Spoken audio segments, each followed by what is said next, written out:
Hello ಅಣ್ಣ sir, ನಮಸ್ತೆ. ನಮಸ್ತೆ.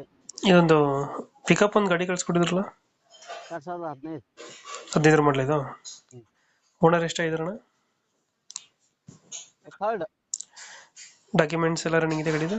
ಎಲ್ಲ ಫ್ರೆಶ್ ಇದೆ, ಟೈರ್ ಫ್ರೆಶ್ ಇದೆ, ಗಾಡಿ ತೊಟ್ಟ ಫ್ರೆಶ್ ಇದೆ. ಹ್ಮ್. ಗಾಡಿ ಏನ್ ಚೆನ್ನಾಗಿಲ್ಲ, ಪೂರಾ ಏನ್ ತೊಂದ್ರೆ ಇಲ್ಲ. ಪವರ್ ಸ್ಟೇರಿಂಗ್ ಗಾಡಿ. Power steering. ಗಾಡಿ ರನ್ನಿಂಗ್ ಎಷ್ಟಾಗಿದೆ ಇದು? 1,53,000 ಆಗಿದೆ. ಇಂಜಿನ್ ಕಂಡೀಷನ್ ಅಣ್ಣ? India condition D engine super ಇದೆ. ಡೇ ಇಂಜಿನಾ? ಎಷ್ಟು ಕೊಡುತ್ತೆ ಮೈಲೇಜ್ ಗಾಡಿ ಇದು? 13-14. 1.3 ಡಿ ಇಂಜಿನ್. 1.3 ಡಿ ಇಂಜಿನಾ? ಎಕ್ಸ್ಟ್ರಾ ಫಿಟ್ಟಿಂಗ್ ಮ್ಯಾಕ್ರೋ ಏನು ಮಾಡಿಸಿರೋಣ ಗಾಡಿ? ಪಿಕಪ್ ಮ್ಯಾಕ್ರೋ ಹೈಬ್ರಿಡ್ ಅಂತ D engine power hmm steering. ಹ್ಮ್. ಎಕ್ಸ್ಟ್ರಾ ಫಿಟ್ಟಿಂಗ್ ಏನು ಮಾಡಿಸಿರೋ ಗಾಡಿಗೆ? ಮ್ಯೂಸಿಕ್ ಇದೆ ಒಳಗೆ. ಮ್ಯೂಸಿಕ್ ಐತೆ. ವೀಲ್ ಚಾಪ್ ಹಾಕಿದ್ದೇವೆ. ಹ್ಮ್ ಹ್ಮ್. ಮೊನ್ನೆ ಆಯಿಲ್ ಚೇಂಜ್ ಆಫ್ ಗಿಕ್ಸಿ ಮಾಡಿಸಿ ಇಷ್ಟೇ.